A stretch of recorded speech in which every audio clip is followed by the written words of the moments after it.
പരിശുദ്ധ മാതാവിനും തിരുകുമാരനും സ്തോത്രം. എൻ്റെ പേര് എബിൻ, ഇതെൻ്റെ അനിയത്തിയാണ് നിമ്മി. ഞാൻ തെലങ്കാനയിൽ നിന്ന് വരിക, ഹൈദരാബാദിൻ്റെ അടുത്ത് ഒരു 60 കിലോമീറ്റേഴ്സ് ദൂരം സംഗാരഡി എന്ന് പറഞ്ഞ പ്ലേസിൽ നിന്ന് വരിക. സോ ഞാനൊരു ഡോക്ടറാണ്, MBBS കഴിഞ്ഞിട്ടുള്ളതാണ്. എനിക്ക് മാതാവിനെ കുറിച്ച് അറിഞ്ഞത് ഞാൻ 4th ഇയർ MBBSലുള്ളപ്പോഴാണ് അറിഞ്ഞത്. 4th ഇയറിൽ എന്താ പറ്റിയെന്ന് വെച്ചാൽ, എനിക്കിങ്ങനെ സ്ട്രെസ്സൊക്കെ കൂടിയിട്ട് ഞാൻ എൻ്റെ ഫ്രണ്ട്സിൻ്റെ ഒക്കെ കൂടെ ഗോവയിൽ കറങ്ങാനൊക്കെ പോയായിരുന്നു. അപ്പം അവിടെ ഒരു ബാറ്റ്, വവ്വാൽ എന്ന് പറയുമല്ലോ, അത് വന്ന് ഇങ്ങനെ എന്നെ ഇങ്ങനെ ടച്ച് ചെയ്തിട്ട് പോയപ്പം അന്നേരം എനിക്കൊരു പ്രശ്നവും തോന്നിച്ചില്ല. പക്ഷെ അത് കഴിഞ്ഞിട്ട് എനിക്കിങ്ങനെ ആങ്സൈറ്റിയൊക്കെ സ്റ്റാർട്ടായി. ഇങ്ങനെ റാബീസ് എന്ന് പറഞ്ഞൊരു ഡിസീസ് കാണും, അത് പട്ടിയൊക്കെ കടിക്കുമ്പോൾ വരുന്ന ഡിസീസാണ്. അതിന് ട്രീറ്റ്മെൻറ്റ് ഒന്നും കാണത്തില്ല.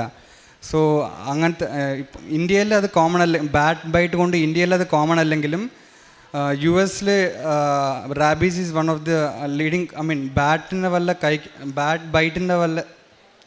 ബൈറ്റിൻ്റെ വല്ല റാബീസ് വരുന്നത് one of the most leading cause of death ആണ് ഓഫ് റാബീസ്. അപ്പം ഞാനിങ്ങനെ എനിക്ക് റേബീസ് വരുമോയെന്ന് വിചാരിച്ചിട്ട് ഒത്തിരി പേടിച്ചിട്ട് ഞാനിപ്പം മരിക്കാൻ പോയാൽ ഞാൻ ചാവും, എനിക്ക് വേണ്ടി നിങ്ങൾ പ്രാർത്ഥിക്കണം എന്നൊക്കെ പറഞ്ഞിട്ട് വീട്ടിൽ കരച്ചിലൊക്കെ ആയിരുന്നു. അന്നേരം അമ്മമ്മ കൃപാണസ്വരം മാധവൻ്റെ അടുത്ത് പ്രാർത്ഥിക്കാൻ സ്റ്റാർട്ട് ചെയ്തു. അത് കഴിഞ്ഞിട്ട് ഒത്തിരി നാൾ കഴിഞ്ഞപ്പം ഇങ്ങനെ എൻ്റെ ചെന്നൈയിലത്തെ അമ്മമ്മയുടെ ഒരു ചേച്ചിയുണ്ട്. ആ ചേച്ചി ഇവിടെ ഉടമ്പടി എടുത്തതാണ്. അന്നേരം പുതുക്കാന്നേരത്തൊക്കെ എനിക്ക് വേണ്ടി പ്രാർത്ഥിച്ച് അങ്ങനെ മാധവൻ്റെ കൃപ വല്ല ഐ ഓവർകെയിം ഈ ഫിയറിൽ നിന്ന് ഞാൻ ഓവർകെയിം ചെയ്ത്. അത് കഴിഞ്ഞിട്ട് 4th ഇയർ എക്സാംസ് ഇങ്ങനെ ഇതെല്ലാം ടെൻഷൻസൊക്കെ ആയതുകൊണ്ട് 4th ഇയറിന് എനിക്ക് പഠിക്കാൻ പറ്റിയില്ല. അപ്പം ഞാൻ 4th ഇയർ എക്സാം ഫെയിലാവുമെന്ന് വിചാരിച്ച് പിന്നെയും കരച്ചിലും അതൊക്കെ തുടങ്ങി. ഞാൻ എക്സാമൊന്നും എഴുതത്തില്ലെന്ന് അങ്ങനെയൊക്കെ പറഞ്ഞുകൊണ്ടിരുന്നു. അപ്പം അമ്മമ്മ പ്രാർത്ഥിച്ച് ഞാൻ 4th ഇയറിൽ എനിക്ക് നല്ല മാർക്ക് കിട്ടി, നല്ല മാർക്കല്ല, ജസ്റ്റ് പാസ്സായാൽ മതി, പാസ്സായാൽ ഞാൻ വന്ന് ഉടമ്പടി എടുത്തോളാമെന്ന് അമ്മമ്മ പ്രാർത്ഥിച്ച്. അങ്ങനെ എക്സാം എഴുതി. ഞാൻ എൻ്റെ കോളേജിലത്തെ ടോപ്പ് 10 റാങ്ക്സിനകത്തുണ്ടായിരുന്നു. അന്നേരം അത് കണ്ടിട്ട് ഞാൻ വന്ന് ഉടമ്പടി എടുത്ത് ഫസ്റ്റ് ടൈം ഉടമ്പടി ചെയ്ത്. പക്ഷേ കുറച്ച് മിഡിലായപ്പോഴത്തേക്ക് ശരിക്കും ചെയ്യാൻ പറ്റിയില്ല. പക്ഷേ കാരുണ്യ പ്രവൃത്തിയൊക്കെ ചെയ്ത് ഇങ്ങനെ ആൾക്കാരെ സഹായിക്കൽ, ഉടുപ്പ് മേടിച്ച് കൊടുക്കൽ, ഫുഡൊക്കെ കൊടുക്കുക, അതൊക്കെ ചെയ്ത് പ്രാർത്ഥിക്കുകയൊക്കെ ചെയ്തു. പക്ഷേ 3 months പ്രാർത്ഥിക്കാൻ പറ്റിയില്ല. അതുകൊണ്ട് ഞാൻ പിന്നെ സെക്കൻഡ് ടൈം വന്ന് പിന്നെ ഉടമ്പടി എടുത്ത്. അത് ഇച്ചിരി കുഴപ്പമില്ലായിരുന്നു. അന്നേരം ഞാൻ ഇൻറ്റേൺഷിപ്പ് കഴിഞ്ഞ ഉടനെ ഞാൻ first time NEET PG exam എഴുതി. അതിനകത്ത് എനിക്ക് ഓൾ ഇന്ത്യ റാങ്ക് 50,000 ആയിരുന്നു. 50,000 ഓൾ ഇന്ത്യ റാങ്ക് ആയിരുന്നു. അന്നേരം ഒത്തിരി ഡിപ്രഷനൊക്കെ ആയിരുന്നു ഇൻറ്റേൺഷിപ്പ് കഴിഞ്ഞ ഉടനെ. അത് കഴിഞ്ഞിട്ട് ഞാൻ ഒരു 1 year കോച്ചിങ് ഒക്കെ എടുത്ത്. അന്നേരം എൻ്റെ ഉടമ്പടി അത്രയും കറക്റ്റ് അല്ലായിരുന്നു, ഞാൻ കറക്റ്റായിട്ട് ചെയ്യുന്നില്ലായിരുന്നു. അന്നേരം എൻ്റെ അനിയത്തി വന്നിട്ട് എനിക്ക് വേണ്ടി ഇവിടെ ഉടമ്പടി എടുത്ത്. ഫസ്റ്റ് ഇൻറ്റൻഷൻ എനിക്ക് ഒരു സീറ്റ് മതി എന്ന് പറഞ്ഞിട്ടാണ് പ്രാർത്ഥിച്ചത്. അവൾ സീറ്റിന് വേണ്ടി പ്രാർത്ഥിച്ച് ഉടമ്പടി എടുത്ത്.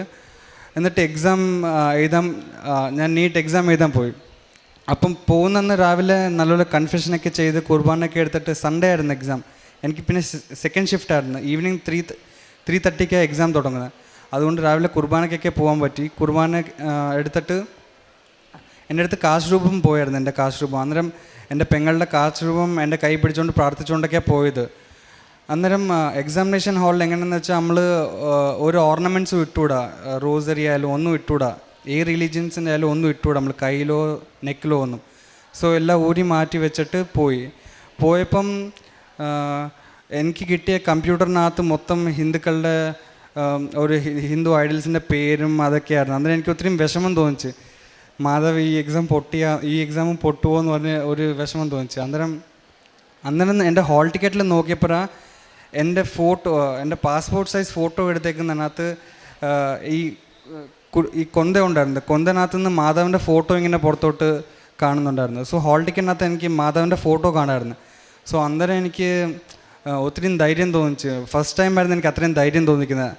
എന്നിട്ട് ഞാൻ ആ മാധവൻ്റെ ഫോട്ടോ ആ ടേബിളിൻ്റെ മേളിൽ വെച്ചിട്ട് എക്സാം സ്റ്റാർട്ട് ചെയ്ത്. എക്സാം സൂപ്പറായിരുന്നു. ഞാൻ എപ്പോഴും അത്രയും നല്ലൊരു എക്സാം എഴുതിയിട്ടില്ല. അത് കഴിഞ്ഞിട്ട് ഇപ്പോൾ റിസൾട്ട് വന്ന് ദൈവത്തിൻ്റെ കൃപ എനിക്ക് ഓൾ ഇന്ത്യ റാങ്ക് 663 വന്ന്. സോ ഈ കൃപയ്ക്ക് ദൈവത്തിനും ദൈവമാതാവിനും ഞാൻ നന്ദി പറയുന്നു. ഉടമ്പടി സ്റ്റാർട്ട് ചെയ്തതിന് ശേഷം ഞാൻ ശരിക്കും സ്പിരിച്വൽ ലൈഫ് എന്ന് വെച്ചാൽ എന്തോന്ന് മനസ്സിലായത്. ഞാൻ പേരിന് MBBS ഒക്കെ ഇങ്ങനെ എല്ലാം നോർമൽ അതർ MBBS സ്റ്റുഡൻസിൻ്റെ കണക്ക് ഞാനും എല്ലാം തറുകിട പണികളൊക്കെ ചെയ്തുകൊണ്ട് അങ്ങനെയൊക്കെ നടക്കുന്ന ആളായിരുന്നു. പക്ഷേ മാതാവ് എൻ്റെ ലൈഫിൽ വന്നിട്ടാണ് എന്തിനാ ജീവിക്കണ്ടേ, എന്തിനാ ഒരു ലൈഫിനൊരു മീനിങ് വരാൻ തുടങ്ങിയത്. അല്ലെങ്കിൽ ചുമ്മാ ഏതോ കാശ് സമ്പാദിക്കണോ അതൊക്കെയായിരുന്നു എൻ്റെ മൈൻഡിലുള്ള തോട്ട്. പക്ഷേ അത് കഴിഞ്ഞിട്ടാണ് എൻ്റെ പെർസ്പെക്റ്റീവൊക്കെ ചേഞ്ച് ആവാൻ സ്റ്റാർട്ടായത്. അത് കഴിഞ്ഞിട്ടാണ് ദൈവത്തിൻ്റെ അടുത്ത് ഇങ്ങനെ അടുക്കുന്നതൊക്കെ തോന്നിയത് മാതാവിൻ്റെ ഒരു മേഴ്സിയായിരുന്നു. ഈ ഒരു ഉടമ്പടി സാക്ഷ്യത്തിൽ ഈ മകനൊരു MBBS സ്റ്റുഡൻ്റാണ്. MBBS ഗ്രാജുവേഷൻ പൂർത്തിയാക്കിയതിൻ്റെ ഏറ്റവും അവസാനത്തെ എക്സാമിനെക്കുറിച്ചും അതിന് ഏറ്റവും നല്ലൊരു റാങ്ക് ലഭിച്ചതിനെക്കുറിച്ചുള്ളതുമാണ് ഈ ഒരു സാക്ഷ്യത്തിൽ ഉള്ളത്. അപ്പോൾ ഈ ഒരു സാക്ഷ്യത്തിലേക്ക് പ്രാർത്ഥനയോടെ നടന്നു വരുമ്പോൾ ഇവർ ഹൈദരാബാദ് സെറ്റിലായിട്ടുള്ളൊരു കുടുംബമാണ്. ഒരുപാട് ദൂരങ്ങളിൽ നിന്ന് ഇവിടെ ഉടമ്പടി എടുക്കാനായിട്ട് ആൾ വരുന്നതിനോടൊപ്പം ഒരു പക്ഷേ അതേ തീക്ഷ്ണതയോടുകൂടി സാക്ഷ്യം പറയാനും എത്തുന്നതിൽ ഏറ്റവും പ്രധാനപ്പെട്ടൊരു കാര്യം അതൊക്കെ കൃത്യമായിട്ട് പാലിക്കുവാനുള്ളൊരു പരിശ്രമം ഓരോ വ്യക്തിയിലുണ്ട്. ഏറെ പ്രത്യേകിച്ച് ഈ ഇവിടെ ഒരുപാട് ഡോക്ടർമാരും നഴ്സുമാരും പ്രൊഫഷണൽ ഫീൽഡിൽ ജോലി ചെയ്യുന്നവരൊക്കെ സാക്ഷ്യം പറയുന്നത്. ആ സാക്ഷ്യങ്ങളിൽ ഒരുപക്ഷെ കൂടുതൽ പഠിക്കുന്നത് കൊണ്ട് ഇവർ കൂടുതലും ഇതൊരു പ്രെയർ മെത്തേഡായിട്ട് ഡിസിപ്ലിൻ മെത്തേഡായിട്ട് കാണുന്നതിനപ്പുറം അവർക്കൊരു കാര്യം നടക്കാതെ വരുമ്പോൾ കുറച്ചും കൂടെ അവർ അക്കാഡമിക്കലായിട്ട് എന്തുകൊണ്ട് ഇത് നടന്നില്ല, കാരണം ഞാനതിൽ കൃത്യമായിട്ട് പാലിച്ചില്ല എന്നുള്ളൊരു ഉത്തരം കിട്ടി. പിന്നീട് അത് റെക്ടിഫൈ ചെയ്ത് കൂടുതൽ കാര്യങ്ങൾ ചെയ്യാൻ ശ്രമിക്കുന്നു.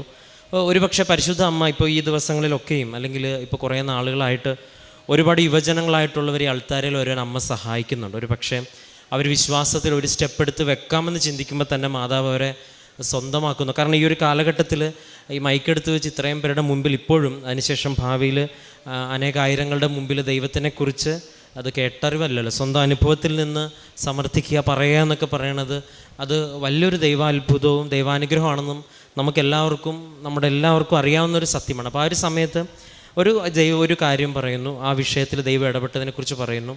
അതിൽ വ്യക്തമായിട്ട് ഇപ്പം നമ്മൾ വിശ്വസിച്ചാലും ഇല്ലെങ്കിലും ഈ മകനൊരു ബോധ്യമുണ്ട്, മാതാവ് സഹായിച്ചു. അതിന് ഒരു കാശുരൂപത്തിൻ്റെയും ഫോട്ടോയുടെയും മാതാവിൻ്റെ സാന്നിധ്യവും പരീക്ഷയെക്കുറിച്ചും ഒക്കെ ഒരു റെഫറൻസ് ഉണ്ട്. ഏറ്റവും അവസാനം പറയുന്നതാണ് ഏറ്റവും പ്രധാനപ്പെട്ടത്. ഒരു വ്യക്തിക്ക് ഒരു പരീക്ഷ ജയിക്കുന്നതല്ല ഒരു ദൈവാനുഭവം, അത് ദൈവം തൻ്റെ സാന്നിധ്യം അനുഭവിക്കേണ്ട ഒരു അവസരമാണ്. പക്ഷേ അതിനേക്കാൾ ഉപരി ഒരു വ്യക്തി ഇദ്ദേഹം പറയാനുണ്ട് അവസാനം നിർത്തുമ്പം ഒരു സാധാരണ ഒരു ഡോക്ടർ എന്നതിനേക്കാൾ ഉപരി കുറച്ചും കൂടെ പ്രാർത്ഥനയിൽ ഞാൻ ചെയ്യേണ്ട കാര്യങ്ങളുണ്ട്, കുറച്ചും കൂടെ ദൈവാനുഗ്രഹത്തോടെ എനിക്കത് ചെയ്യണം, അത് കൂടുതൽ ഞാൻ പ്രാർത്ഥിക്കണം എന്നൊക്കെ ഉള്ളൊരു ബോധ്യം തൻ്റെ ചെറുപ്പകാലഘട്ടത്തിൽ അത് ഇത്രയും പഠിച്ച് മുകളിലേക്ക് വരുന്നൊരു സമയത്ത് ഒരു ദൈവം പരിശുദ്ധ അമ്മയിലൂടെ നൽകുന്നുണ്ടെങ്കിൽ അതാണ് ഏറ്റവും വലിയൊരു അത്ഭുതം, അടയാളം. അങ്ങനെ ഒരുപാട് പേർക്ക് ഉടമ്പടിയിലൂടെ വിശ്വസ്തയോടെ കടന്നു വരുന്ന ഒരുപാട് പേർക്ക് ദൈവം അത് അങ്ങനൊരു ബോധ്യം നൽകുന്നതിനെ പ്രതിയും ഒപ്പം ഈ മകൻ്റെ സാക്ഷ്യം നമ്മളെല്ലാവരെയും സഹായിക്കട്ടെ എന്ന് പ്രത്യേകം പ്രാർത്ഥിക്കുന്നു. നമുക്ക് കരങ്ങളടിച്ച് ദൈവത്തിൻ്റെ നാമം മഹത്വപ്പെടുത്താം. അത്യപൂർവ ദൈവാനുഭവങ്ങൾ ഇനി നിങ്ങൾക്കും സ്വന്തം. ഈ യൂട്യൂബ് ചാനൽ ഇതുവരെ സബ്സ്ക്രൈബ് ചെയ്തിട്ടില്ലെങ്കിൽ ഇപ്പോൾ തന്നെ സബ്സ്ക്രൈബ് ചെയ്യുക. ഈ വീഡിയോ ഇപ്പോൾ തന്നെ നിങ്ങളുടെ സുഹൃത്തുക്കൾക്ക് ഷെയർ ചെയ്തുകൊണ്ട് കർത്താവിൻ്റെ പ്രേക്ഷിതരാകുക.